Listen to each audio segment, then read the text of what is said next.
तेरे बंके लोयन दंत रिसाला, सोने नक जिन लंबड़े वाला, और कंचन काया, सोने के साथ शरीर आपका, कंचन काया और सोने की ढाला, सोने की तरह आपका सुंदर शरीर जो है सोने जैसा है, तो निराकार की तरह गया फिर वो। और सोवन ढाला कृष्ण माला, जप हूँ तुसी सले हिलो, बंके लोयन दंत रिसाला। फिर क्या बताता है, क्या लिखा कि जम द्वार न होई खड़िया, सिख सुनो में ही लिहो वाणी। फिर लिखा कि हंसा हंसा बग्गा बग्गा, लह मन जी की जाला, और बंके लोयन दंत रिसाला। और फिर आपको और दिखाते हैं,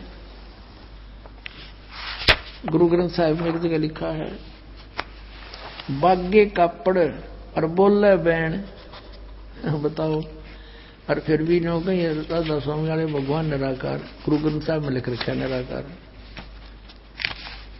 अब देखिएगा, ये पृष्ठ 1257 पन्ना पर श्री गुरु ग्रंथ साहिब के, बागे कापड़ बोले बैन, बागे माने सफेद, बुगले जैसे बुग, नुकारा से सफेद बुग पहन रहा भाई। बागे कापड़ बोले बैन, सफेद कपड़े और बोले, और लंबा नक काले तेरे नैन, लंबा नक और काले तेरे नैन, कब हूँ साहिब देखा बहन। नानक साहब जी कह रहे पहला पहला ही। फिर कहे, उड़ा उड़ा चढ़ा आसमान, साहिब समर्थ तेरे ताण, जल थल डूंगर देखा तीर, थान थनंतर साहिब वीर। वैसे यहां साहिब कबीर है, यहां थान थनंतर साहिब वीर। इस श्लोक में, इस शब्द में 2 बार वीर लिखा है। ये महापुरुष की वाणी है, किसी आम व्यक्ति की नहीं, जिसमें किसी भी शब्द में 2 बार अंत में एक वर्ड नहीं आता। थान थनंतर साहिब वीर, साहिब कबीर लिखा होना चाहिए था यहां पर।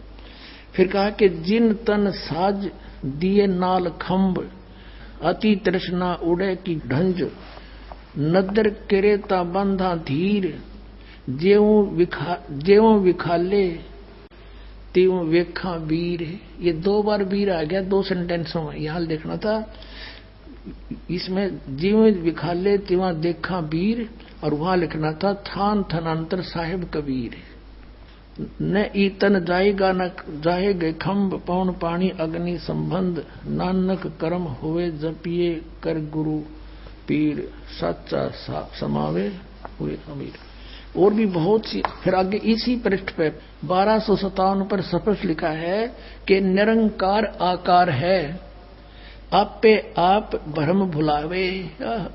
जिस वो निरंकार, ये निरंकार मानने प्रकाश है, प्रकाश ने, और ये कहें वो निरंकार आकार है, और उस प्रकाश के अंदर वो विष्णु भगवान बैठे। विष्णु का अर्थ ये त्रिलोक की विष्णु नहीं है यहाँ पर संतों की वाणी में, इसका तो रोल नहीं होता।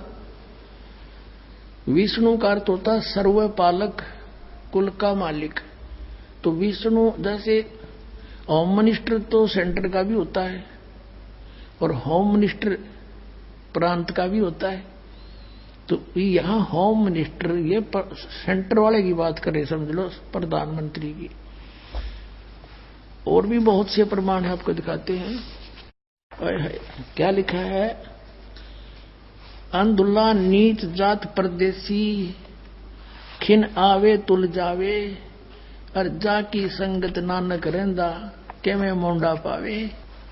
पृष्ठ नंबर 731 पर गुरु ग्रंथ साहिब में लिखा है कि आपे कंडा और तोल तराजी, आपे तोलन हारा, आपे देखे आपे बुझे, आपे है बड़जारा, आपे है बणजारा। अंधला नीच जात परदेसी, खिन आवे तुल जावे, ताकि संगत नानक रहंदा, और क्यों कर मुंडा पावे। बोलो सतगुरुदेव।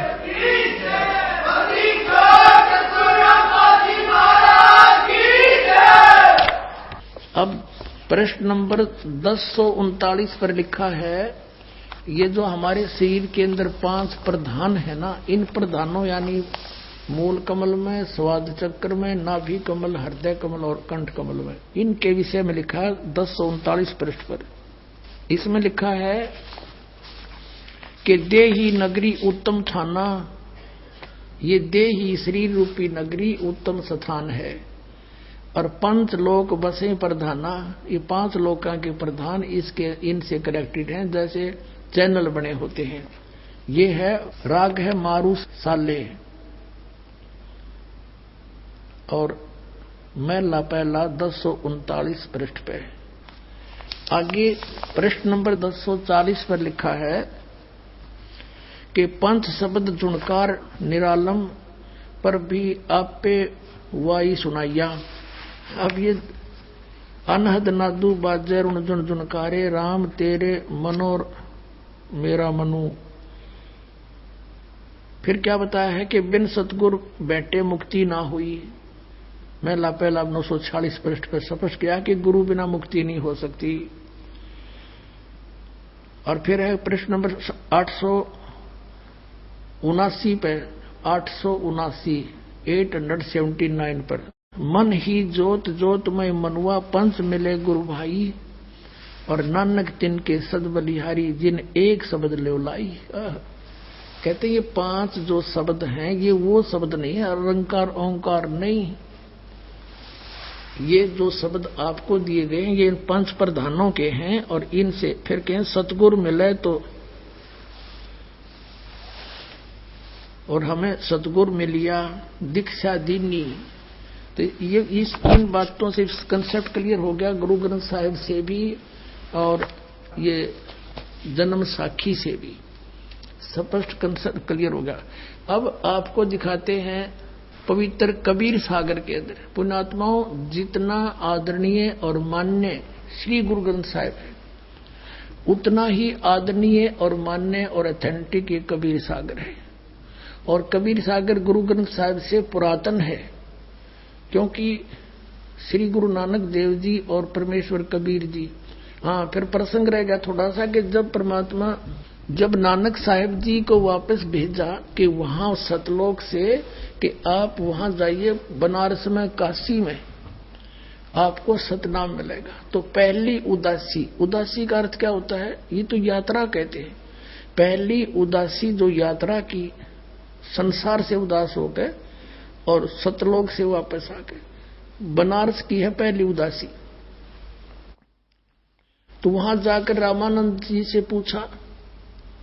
अब नानक साहिब जी ने गीता जी के आधार से 7 श्लोक सेलेक्ट कर लिए, 7 श्लोक, और उनमें प्रत्येक पंडित से, ब्राह्मण से, गुरु से जो हिंदू धर्म के थे उनसे पूछा करते थे कौन ब्रह्मा का पिता है, कौन विष्णु की माँ, और शंकर का दादा कौन है, हमको जो बता। फिर ये प्रश्न किया करते थे कि तुम किसको मानते हो? श्री कृष्ण, गीता बोली, वो कहते थे श्री कृष्ण जी को। तो श्री कृष्ण जी अजर अमर हैं क्या, इनके माता पिता भी हैं? तो वही बोली बोलते थे वो संत, अजर व अमर हैं, कोई माता पिता नहीं, सर्वेश्वर हैं। तो वही जो परमेश्वर ने नानक साहिब जी से प्रश्न किए थे वही सबसे वो प्रश्न करने लगे। कि गीता जी अध्याय नंबर 4 के श्लोक 5 और 9 में, अध्याय नंबर 2 के 12 में, अध्याय नंबर 10 के 2 में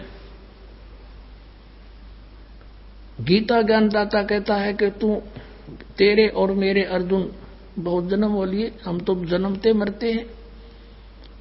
तो फिर 18वें अध्याय के 62वें श्लोक में कहा कि तू सर्वभाव से उस परमेश्वर की शरण में जा, उसकी कृपा से तू परम शांति और सनातन परम धाम को प्राप्त होगा। वो कौन है वो बताओ? तो सट्टे मारते श्री कृष्ण नहीं अपने बारे में कह रहे हैं, छट दे गल अपने बारे में कह रहे हैं। नानक जी आगे चल पड़ते थे। फिर काशी में जाकर के रामानंद जी से ये गोष्ठी की। तब रामानंद जी ने कहा था कि मुझे भी नहीं मालूम था भक्त, वो परमात्मा स्वयं उतरे हैं यहाँ पर। फिर नानक साहिब जी का कुछ विश्वास हुआ कि सचमुच देखते लूं। जब कहा कि कहाँ है वो, मुझे मिलाइए उनसे। अब वहां से आए थे न्यू थे, मैं प्रश्न उत्तर करूंगा यही। अब स्वामी रामानंद जी ने एक सेवक